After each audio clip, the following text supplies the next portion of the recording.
But being mentally healthy and emotionally healthy, that's what exudes. There's a reason people call me sunshine. It's not because I'm so perfectly beautiful and I look like sunshine.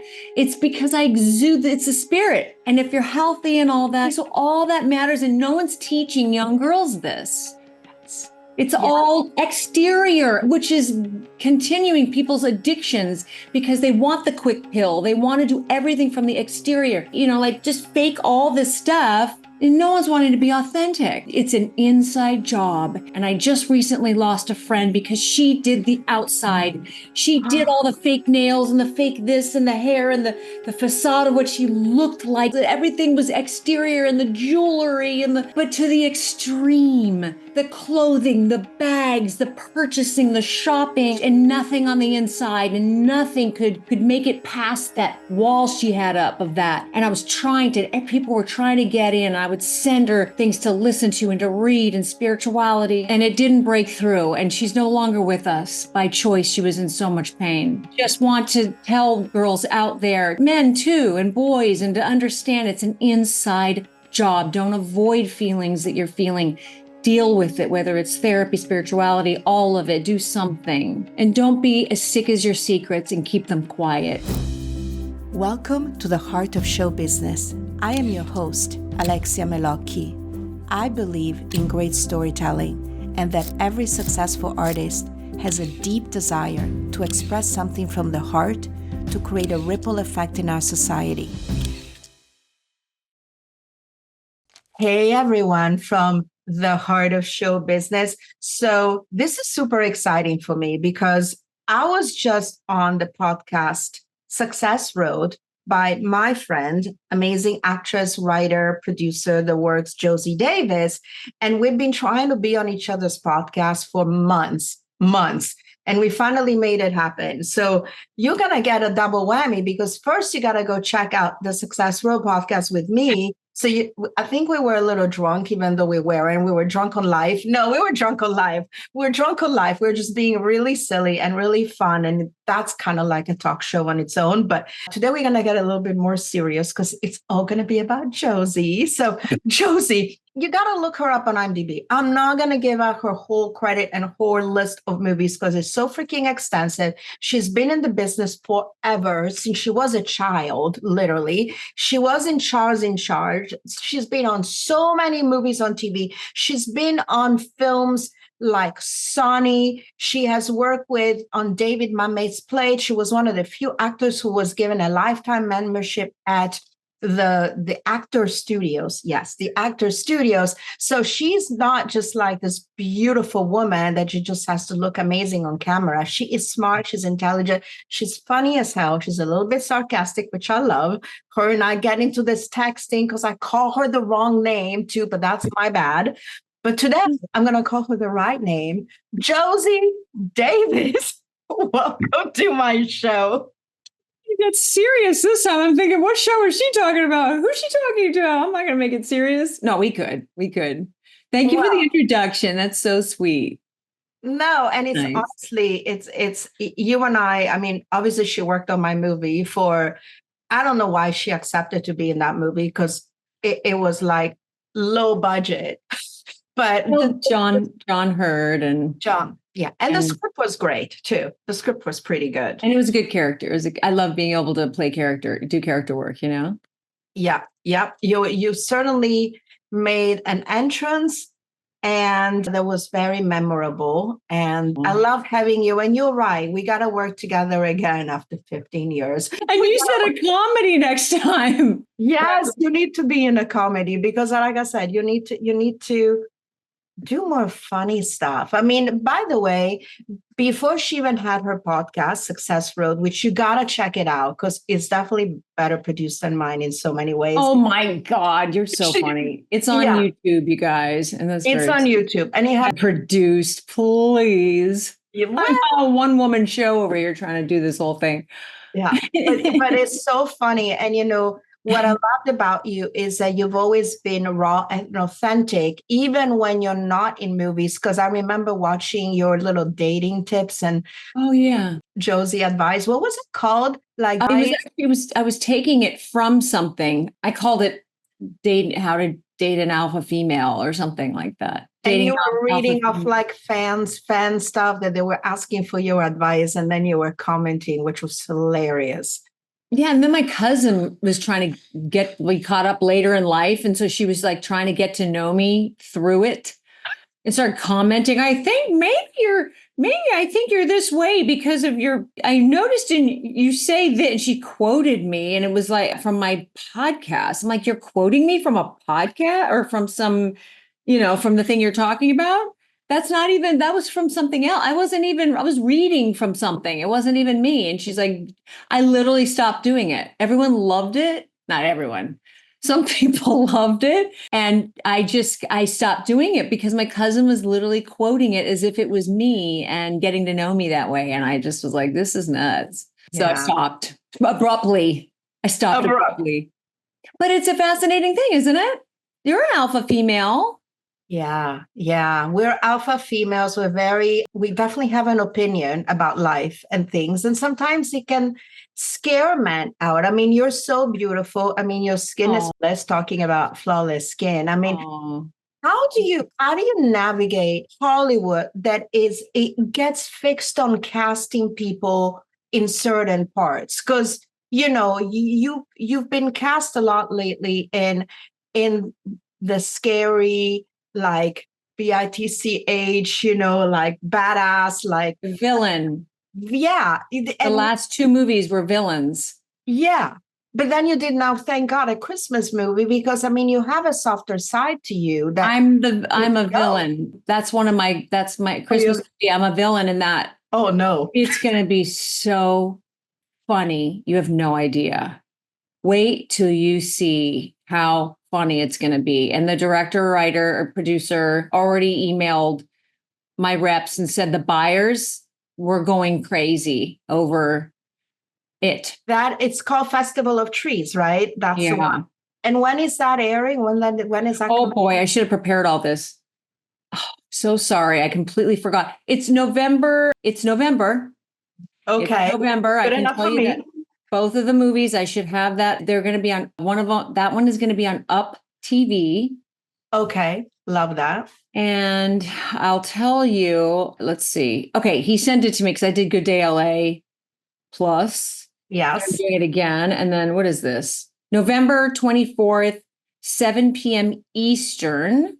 Okay. That's pretty early here, isn't it? That's early. Then it will hit so that's Up TV. Then it'll hit all the platforms December 3rd. And then January 1st, festival will start rolling out on most of the other platform. Wow. Okay. That's interesting. I guess there are a bunch of different platforms it'll be on. And now that the strike is over, hopefully you will see some dollars coming your way on all of these platforms. I hadn't even thought about that. Yeah. I'm already like, you could ask me, so what's going on in your career? I'd say nothing.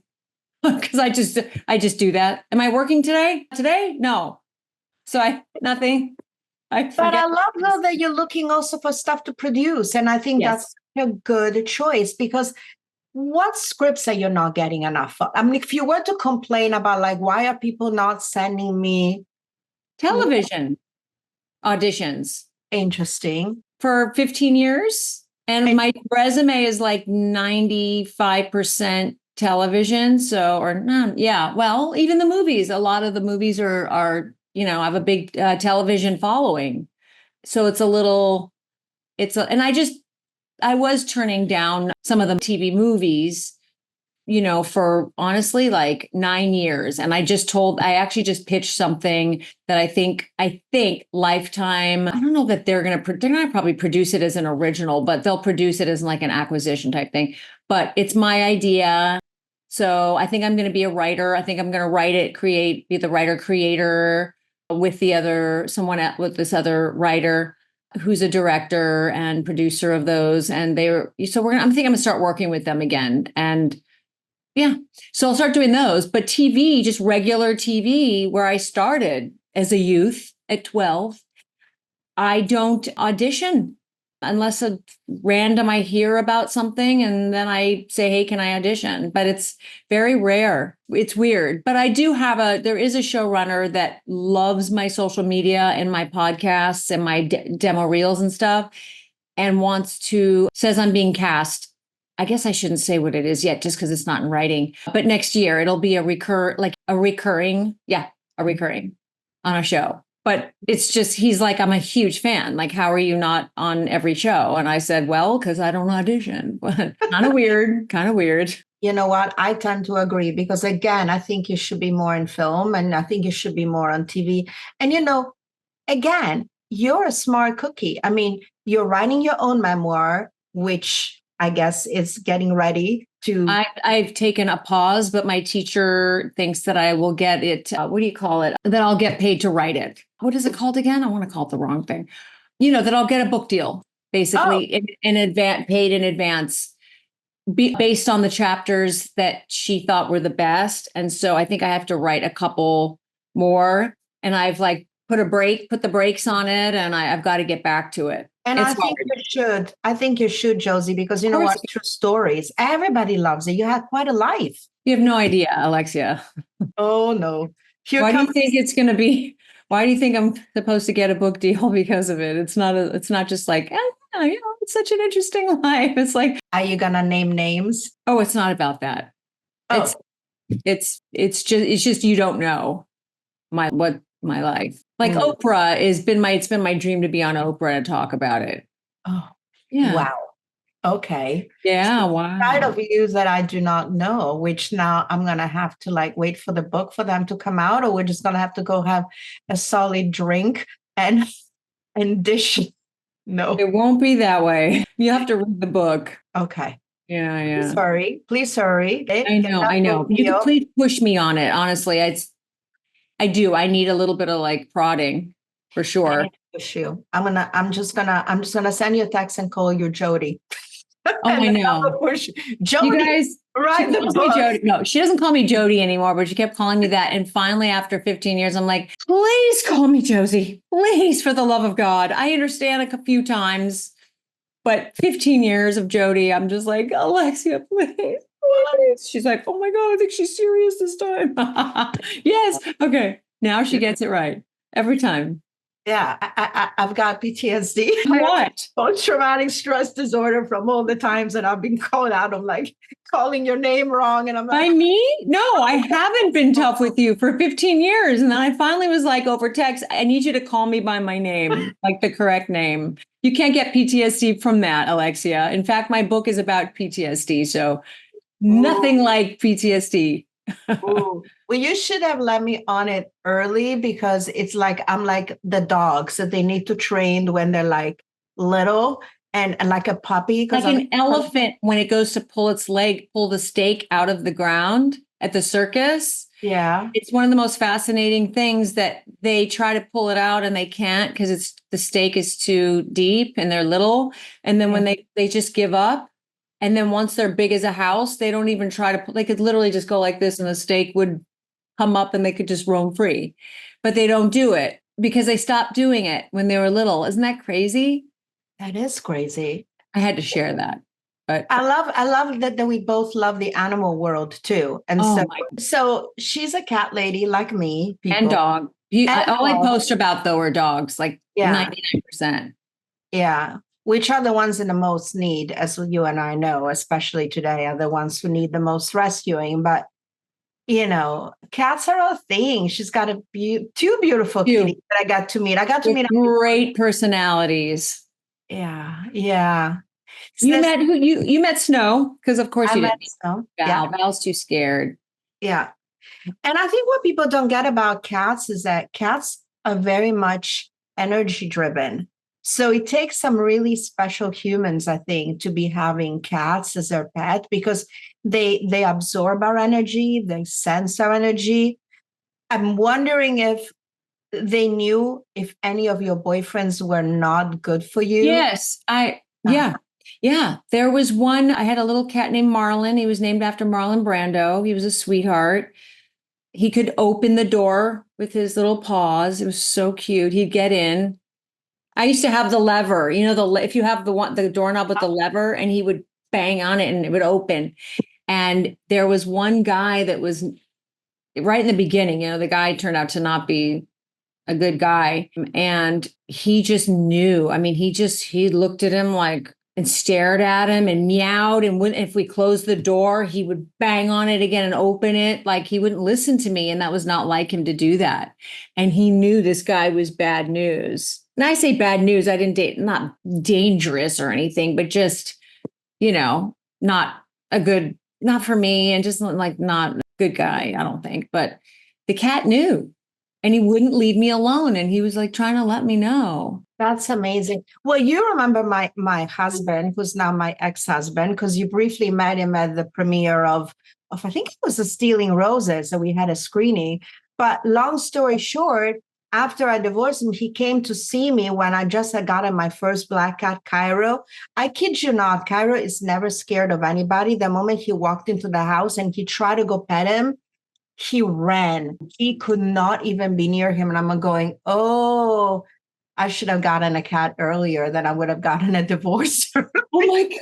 Like, well, you would hopefully have been married.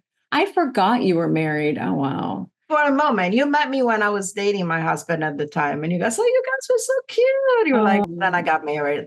Big mistake. Talk about PTSD. It happens. It happens to lots of people, right? Yeah. I haven't done it yet. But some people see it as a negative that I haven't done it yet. They're like, you haven't been married. What's wrong with you? Well, I haven't made the wrong choice either. It could be a good thing, maybe. I love that answer. I love that answer. Or you could say, I'm still interviewing candidates. Yeah, I rarely go on these interviews, though. I mean, where are the good candidates? You just cut them loose before they even got a chance because, I did. I just decided not to go out with a guy by talking on the phone. Yeah, there are a few red flags that are basically don't match up and not ideal. One is living in another state. Like, I don't really, you can visit LA, but it's just not ideal. I mean, I don't want to date someone that lives like 2 hours away. Why would I want to date someone that's in another state? So that wasn't too cool. And I don't like to date people with debt. I don't want to. Why am I going to invest in that business deal? I'm kidding when I say business, but you know what I'm saying? Like as if that were like a good. It's not a business, but I'm saying it like if it were a business deal, why would you want to like invest in that business? Let's call it right. Yep. From a business perspective, I wouldn't want to invest in someone that's in the red.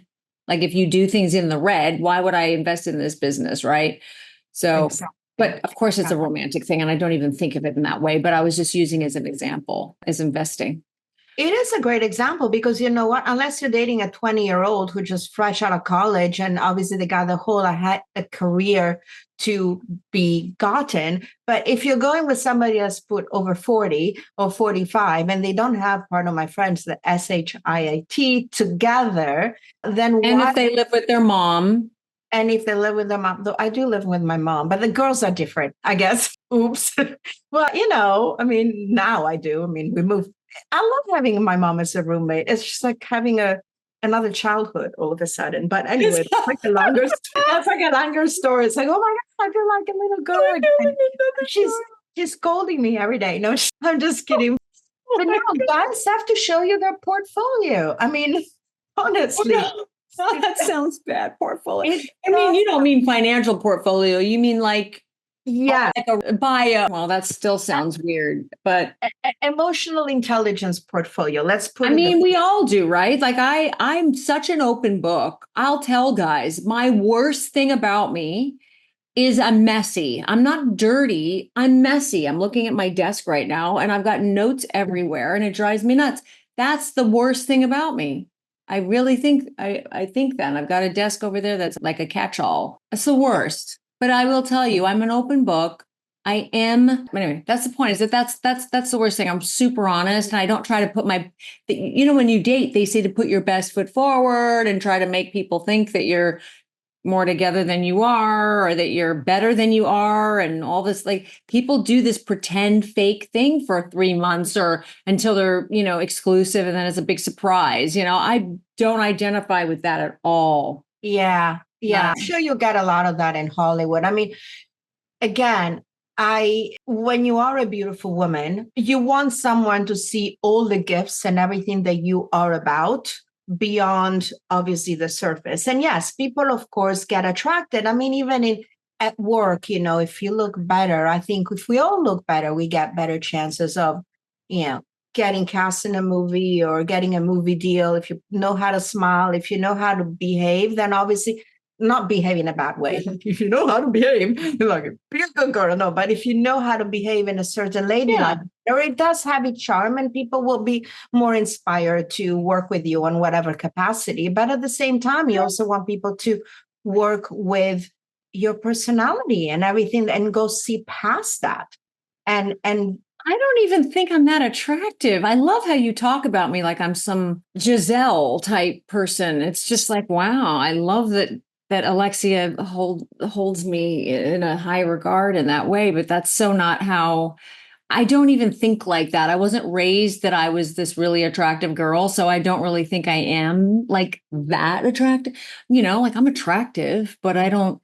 And when I say on social media, like I do a post about something about, being attractive. I get remarks about being stuck up and stuff. I'm like, I'm attractive. I didn't say I'm gorgeous. Like, I don't even think like that. For me, it's all about who I am as a person and improving that all the time. That's who I am. And then I try to look good. Like for your show, I washed my hair. I even like tried to put some curl in it. I smell good and all this. Like that took effort. I put makeup on. I've seen you work out at the gym with sweats and no makeup. You still look beautiful. And thank you. No, I just meant that I feel like I have to try, to wash my hair if I'm gonna, like I don't like all that stuff. Yeah. It takes effort to be like looking like whatever this it's what I tried to do today for you. Oh, this hair thing. Gosh, what's happening? Hair, we're all thinking, oh my gosh, our hair is we need the hair. We need the hair fluff. Let's do the hair move. I don't know. Do the hair fluff. But you're so generous with your compliments always. And I just more than a lot of people. So I hear that. I'm like, what did I do to fool this woman? Oh, listen, you didn't do anything. And I actually think it's more about women seeing other women as with everything that they're about. Just like you said, I look fresh like a daisy. You obviously, you see me in a different way that sometimes I see myself, and I think that's beautiful. I mean, women need to empower one another. Not use all these filters, and I just was talking to another girl today about how the feature I hate on my face the most. And she said she doesn't like hers either. And we discussed this whatever. And I said, but you know what? I don't go and use filters to try and like create this facade. I think when Snapchat first came out, it was really attractive and I did that. But then you know what? I dropped that years ago. That was a long time ago. I don't do that. I don't like this movement. I don't want to call it I'm not going to call it what it really is, the blah, blah, blah movement about being absolutely perfect, like a dummy or like a doll or whatever. I don't like that message out there for the young girls. I would hate to be a teenager now and a little older and in my 20s and trying to grow up and emulate this perfect fake as if you have to be that to be okay. I don't like that message. It's bullshit. And guys don't even want this walking, whatever. Like they don't want that. They really don't. And we're harder on ourselves than the girls are. Yeah. And to think that you have to go have every surgery there is to make this huge ass, small waist, big boob, big hair, sure, like I do lashes, but the big lash and the big fake lips and I don't know what else are they doing? The stuff, the butt injections, the filler shit. Sorry, I don't want to swear. Yeah. And I get blamed for that. People think I have fillers and that I'm getting all this stuff done. And I'm telling you, I can't tell you how often I hear it and it makes me mad because I'm really happy when I take this class on Saturdays where I put my hair back. It's always back in a bun or up or whatever. And I pride myself on looking good and natural and healthy. And I'm not out drinking the night before. I'm not burning myself in the skin because I'm, in the sun all the time. But being like drinking my water, eating well, trying to go to bed earlier. I haven't been lately a little bit, but being mentally healthy and emotionally healthy. And that's what exudes. There's a reason people call me sunshine. It's not because I'm so perfectly beautiful and I look like sunshine. It's because I exude, it's a spirit. And if you're healthy and all that, you know what I'm saying? So all that matters. And no one's teaching young girls this. It's all exterior, which is continuing people's addictions because they want the quick pill. They want to do everything from the exterior. Just change all this and fake it till you make, just fake all this stuff. And no one's wanting to be authentic. And it's important it's an inside job. And I talk about it being an inside job. And I just recently lost a friend because she did the outside. She did all the fake nails and the fake this and the hair and the facade of what she looked like. And she was trying to make herself skinny and not be an overeater and anorexic and taking pills to make herself feel better. And just everything was exterior and the jewelry but to the extreme. The clothing, the bags, the purchasing, the shopping. I'm sorry, I'm ranting, but I feel so passionate about the exterior being changed and nothing on the inside, and nothing could make it past that wall she had up of that. And people were trying to get in. I would send her things to listen to and to read and spirituality, and it didn't break through. And she's no longer with us by choice. She was in so much pain. And I just want to tell girls out there and men too, and boys, and to understand it's an inside job. Don't avoid feelings that you're feeling. Deal with it, whether it's therapy, spirituality, all of it. Do something. And don't be as sick as your secrets and keep them quiet. I love that. See, that is why I do my show. And that's why I bring wonderful humans like you, because people who love animals in general tend to be very connected to reverence of life. And I think exactly like you said, it's all about having reverence for life. We're given one life, people. How are we going to make it matter? How are we going to live it? We're going to blink by the time and we're going to be 80 or 90, and we're going to be at the end of our days. And we're going to say, did we make it count? Can we look at ourselves and say, oh my God, what a ride? Or what did I do? Who did I help? How did I make a difference? Yes. And I think there is a reason why artists are so special and such amazing creatures that I love to support as a producer, as a podcaster, as a woman, is that we have a huge responsibility, which is to be advocates of change or advocates of something. And you are being that right now when you're talking about your friend and you're honoring her by even speaking about her, because you are saying something beautiful about her. You saw past that. She did not see that about herself, but you did. And it's so important that you're sharing this message right now, Josie.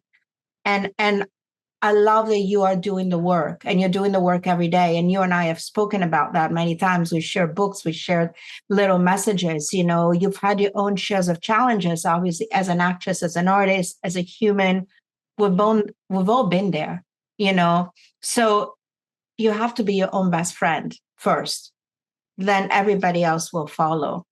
So what has your spiritual journey been like, if you want to share? Like, what are your go-tos for moments like that when you try to share the videos and the books to your friend? What are your go-to ones? What are the go-to books, or what is it in a moment when someone doesn't listen? Like which thing you mean? What... In a moment for you, if you're having a dark, quote unquote, moment. Where do I go? Where do I go? How do I deal? Yeah. Yes. Oh, yeah. I right away. I mean, first of all, I'm spiritual and not religious, and I choose to go to God a lot, like my higher power for sure. And knowing that, there's I went to acceptance with her, and knowing that acceptance wasn't saying it's okay and just moving on and not caring about her anymore. And that's that, and giving up entirely. I would, when the moments were right, I would, bring it up and mention solution to her. And I try to live in solution a lot. But for my own stuff, it's an inside job. It's always been that way for me since I started I mean, I started therapy. I think I was very young actually when I started therapy. I'm trying to think. I did not have a good first therapist, by the way. I finally said to her, I'm getting off topic for 1 second, but she was always late and she would just sit there and listen to me. And then she would look at her clock and go, okay, time's up, gotta go. And then she'd run. And I finally realized, I said, you know what? If I miss a session or I'm late, you charge me for it, yet I don't charge you for when you miss a session or make a mistake or you're late. So I don't think this is quite right. And she's like, you're right about that. And I thought, why am I a teenager telling this lady who's supposed to be my therapist this? So anyway, I started therapy and I think I was in 1991. And then in 1998, I found I was really affected by someone whose drinking and drug use really, really upset me to such a degree that I was losing my serenity of my own life and sort of felt like I was losing who I was, losing myself, as some people say. And then I found Al-Anon, which is it's a 12-step program. It's Al-Anon. And it's an anonymous program. So technically, but I kind of wanted to say it really quick, just so that if anyone resonates with that, they can go online and find it themselves. And that saved my life. So I live by those principles. And then there's some wonderful books. 7 Spiritual Laws of Success is a favorite. And, it's not like I do all of these every day. I mean, they're always, I mix it up. I've been doing it since 98. So there's always a different book or a different something I'm into, and taking an inventory of myself. And at night thinking like, what did I do today for somebody else? Every day, I try to remember to do something for somebody every day if I can. Where's my mind? Is my mind on helping people? I check all the people. Like when I'm getting ready, I think about who's going through something rough that I know right now. I knew someone that was having surgery. They took something out of her breast. I don't know her that well, but that was my job. It's my responsibility as a person, I believe, in trying to become a better person, to reach out and see if it went well. There's a woman that I don't know who in business, she couldn't handle my account for something. And I think I met her, did something business-wise with her on the phone once, but I don't think I've ever met her, and this was years ago. So I only very quickly was emailing with her, maybe a phone call. And she has breast cancer. Talk about 2 breasts, right? And I found it, whether it's business or not, I sent her emails to check in, see if she's okay, which I thought, God, she might even think it's weird I'm checking in. We don't know each other.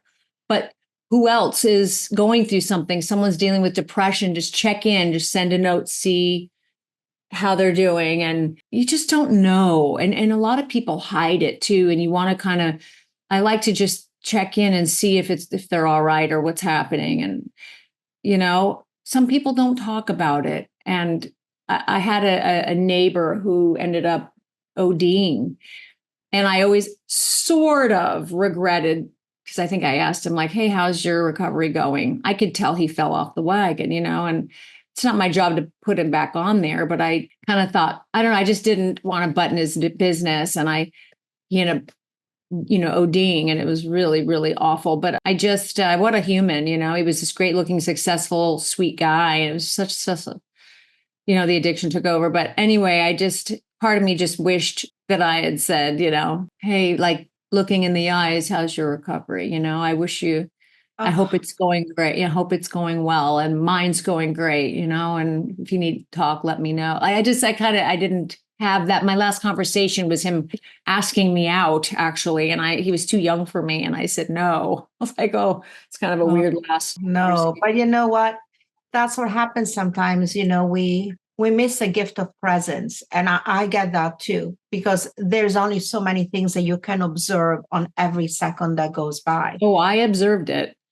I just felt like I should, but I didn't want to butt in more than I already had asked him how it was going. And I knew he was off. Yeah. Wow. Like I'm telling you, I see you having your own talk show, because you have so much to cover, and you and I talked about this, but I really do believe that. And you should pursue that, as well as looking forward to reading your book. And I mean, I'll add that onto the list. Oh my God. You put it in the list, my friend. And I mean, obviously we all have a dream, both you and I, of, having sanctuaries, saving more animals and all that, which obviously we need money in order to do that. And we all need to work more. But where do you feel you want to go in the next 5 years? Do you want to be more acting, or you want to be writing, acting, producing? No, acting for sure, but I'm producing in order to act. Okay. So you want to call your own shots. That's what you're doing, the producing, which I think I'm sorry. I mentioned the writing would only be, that's not my goal, but I think I am going to end up writing that project with that other person, just because, and it was they like true stories, and it's like a true stalker story. So I got a lot of those. Oh my I have God. to write it with, it's going to be fun, really fun. And that means I won't be playing the villain. I'll be playing the person that was stalked, which I was, so that'll be really, but it's like, it'll be a Lifetime movie, which I haven't done the ones that are not the greatest. I've done really good ones where the writing is good and the stories are great. And my performance, I know, like, I really reveal where I am in life. And I did one that's one of my favorites called Backstabbed. Actually, I won a Lifetime Movie Achievement Award for all my movies at the same year that Best Picture Dirty Teacher. Don't even remember that one. I remember that one. That was nominated. Yes. It was the same year. And then I won for Backstabbed, an award for that. And my little awards are over there. That's funny. But that one, I was going through something difficult in life, which meant my character was going through it. And I revealed all of it. And and it was really like, it was pretty raw. I thought it was awesome. It was such a wonderful feeling. And it was funny at the same time. They're like, Josie, you can't be this funny in it. We're dying laughing, but this is not a comedy. So we can't use all the takes, but they are too funny, because otherwise it won't fit with what other people are doing, what the tone of the movie is. But life is funny at moments, and I would go dark, but then I had really funny moments. You got to see it. I'm telling you, you're going to laugh your butt off. Backstabbed. I think you have to see it on YouTube now, and I forgot what else, but it's done really well and it's really good. I'm gonna be dropping it on my show notes for everybody to go see it. We're just gonna put everything in the show notes, including obviously your wonderful podcast, because it's great, as well as your social media. I wanted to ask you one last question, and now, of course, it flew over me. Oh my God, it's gonna come to me. It's gonna come to me. But I think it had to do with, where would somebody, if they want to cast you in a film or in a series or in a movie, do they strictly have to go through your agents, and what would make you? Oh, you know what? They can just go, I mean, my manager is really, but they're, oh gosh, good thing you're asking that question. Do they slip in your DMs, as they call in Instagram land? Well, those get missed, but the email, everyone has, anyone in the business has IMDb. So they can reach out. They're very approachable. I mean, there's no reason not to. I forgot, someone did just offer a series, but it's an independently financed series. And I hate when I read something and there's no humor whatsoever in it, because it's not really like, it's not like a comedy, but I'm looking forward to seeing if I can inject some of that in there. I'm playing some vampire. It's like, okay, well, that's great, but I want, like, I love light characters, I love to bring that to everything, like life. Yeah. But I don't know. You get offered interesting roles, like, oh my gosh. I'm trying to think. From backstab to vampire to serial killer. Everything. Everything. I love that. But you know what? I think there's an email on my Instagram contact there. Okay. But it's on IMDb, McCaffrey talent at gmail.com. Yeah. Okay. And would there be something that would be getting the better chances of you saying yes to it? Obviously, it's about the money as well, because you got to get paid. But is there something that you are gravitating towards in this stage of your life that would make you think, oh, this is really interesting, I'd love to get my hands on it, even if maybe the filmmaker is not super well known or the producer is super well known? Well, maybe they are. It's better if they are people, because she needs to, if there's a Sundance type movie where I get a chance to really show my training and everything, that would be killer. That's a goal, making my movie into a script and possibly directing that later in life. That would be great. But yeah, I would love to. I want to do TV like I was. Apparently, I'm not the type they're looking for in a popularity contest right now, I guess. There was a period where like, oh, blonde, blue-eyed was like the thing, like now that's not really the thing. People must see it as vanilla or something, but I'm very spicy. Ooh, latte being ordered. Yeah. Yeah, but yeah, I definitely, and I go dark, which is really exciting too. So it's just so funny how people want to put you like she's the glamorous Beverly Hill. Oh, someone did just say, hey, there's a role for you that I think you're perfect for. And I sent your stuff to the director. And the guy's like, loves my demos, which is great. But it's to play this. And I'm not against it, but it's to play. He's like, you're perfect for it. She's a perfect, beautiful Beverly Hills tennis, plays tennis for fun or whatever. Okay, that's cool. Let's just hope he can move after I'm done. I do a great job. He can consider me as some other kind of person who has more depth than that. But, isn't that funny? You certainly do have more depth. And that's why I'm saying, people, you got to like watch her podcast, see her Insta videos and everything, because she really does. She shows you a lot of herself. She shows you the funny stuff. She shows you the more serious stuff. She's great at bringing interesting people on. And, when we cast Josie, honestly, for me, and I know it's going to sound crazy, but when you were submitted to me for Stealing Roses, I mean, the first thing that I looked at is your background being at the actor's studio. And I'm going, okay, she got into the actor's studio. Oh, yeah. So to me, that was already like a calling card. And then knowing that you had worked on David Mamet's, Speed the Plow, adaptation. And then you had worked on Sonny, I think it was James Franco and like whatever. Nick Cage directed, yeah. Yeah, and Nick Cage directed. That said a lot about your range as an actress. So yes, of course, we wanted a beautiful girl that, Mark Famiglietti would fall for, like in the movie or whatever. But we also wanted someone to bring that little extra thing, which you did at the time, and I'm so grateful that, you came onto that film, basically. Aww, thank you. I love all different characters, and I was wearing glasses and yeah, I really tried to give as much as I could in every emotion you can have, and that was nice. It was nice to, yeah. Well, I definitely, we keep saying we're going to talk about what's next, but whatever there is, I don't know. Yeah.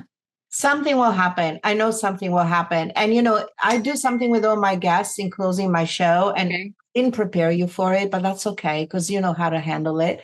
I'm very like actors, studio, like actors, whatever that show is. Oh, yes.